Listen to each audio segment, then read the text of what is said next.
اے ایمان والو اپنی آوازوں کو اونچا نہ کرو.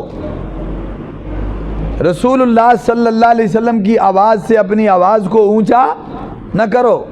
ولا تجاروا له بالقول كجهر بعضكم لبعض, جیسے پٹک پٹک کر اونچی اونچی آواز بولتے ہو نا ایک دوسرے کے سامنے, اللہ کے رسول کے سامنے ایسے مت بولو.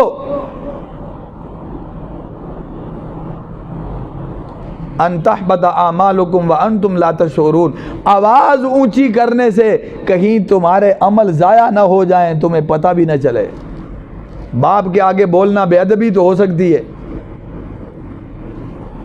بڑے کے آگے بولنا بے ادبی تو ہو سکتی ہے,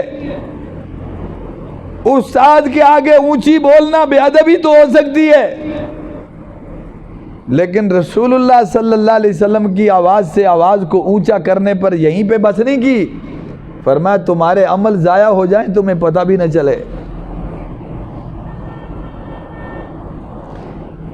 علماء نے لکھا ہے احادیث کی روشنی میں جو لوگ عمرے پہ جاتے ہیں اس بات کا خاص خیال رکھیں, جب روزہ رسول پہ حاضری ہوتی ہے رسول اللہ صلی اللہ علیہ وسلم اپنے روزے میں حیات ہیں اور ہمارے درود و سلام کو سنتے ہیں, دور سے کوئی پڑھے پہنچایا جاتا ہے. جیسے آپ کی زندگی میں آپ کی آواز سے اونچی آواز کرنے کی گنجائش نہیں ہے, روزہ رسول پہ بھی آواز اونچی کرنے کی گنجائش نہیں ہے. آپ کا ادب ضروری ہے, ایسا نہ ہو تمہارے عمل ضائع ہو جائیں تمہیں پتہ بھی نہ چلے.